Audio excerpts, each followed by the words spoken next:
everybody. Today I just wanted to speak about patient communication. How are we communicating with our patients?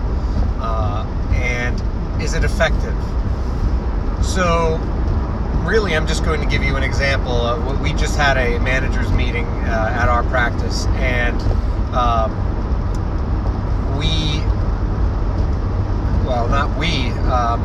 my clinical director, Marianne, she just did an absolutely wonderful thing that blew my mind. I thought it was fantastic. So we communicate with patients all the time. We see between 100 to 170 patients a day. So as you can imagine, with all that goes into that every single day, with appointments, with when your glasses are ready, getting medical prescriptions, faxing over,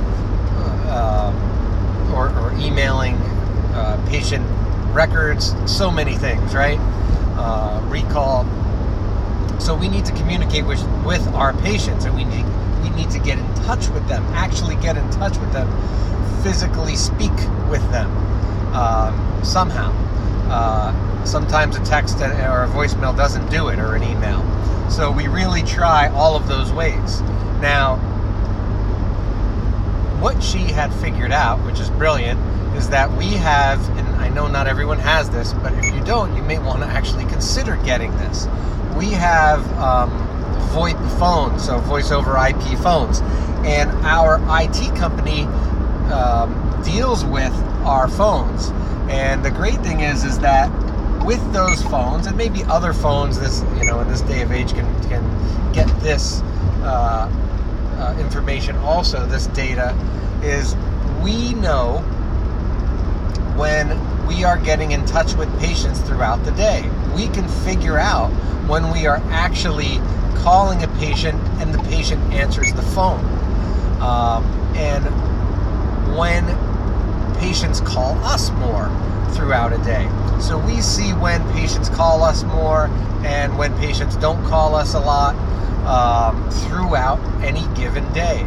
So she pulled reports on this.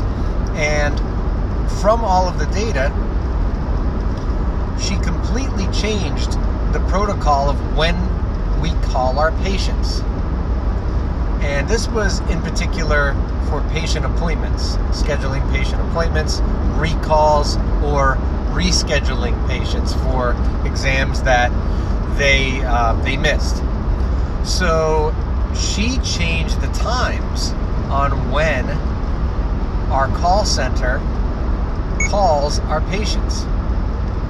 And a remarkable result came from this.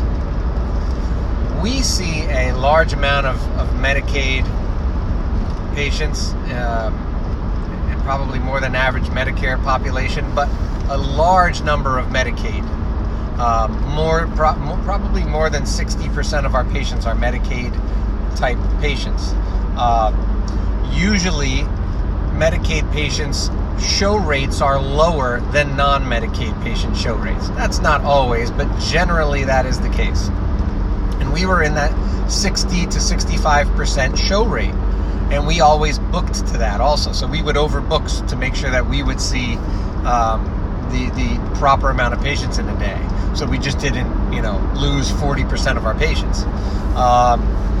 So normally, again, 60 to 65%, some days it was 70%. Well, she just made this change a couple of weeks ago, and our show rate, one of our doctors' show rates went to 97%.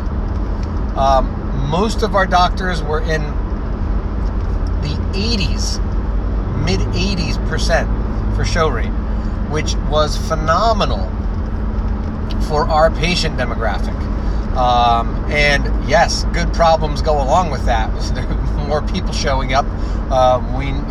We were getting slammed with patients because we were normally overbooking. So now we have to kind of figure that out. But hey, that's a good problem to have.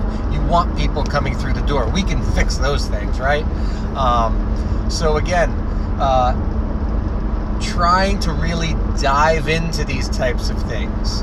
Patient communication. When should we be communicating communicating with our patients. What times of the day should we be doing this? It may be different for all of us depending on our demographic, right? Depending on the region that we live in. So I can't tell you when, but if it's worth it all day to get a system that can show you this type of information, this type of data.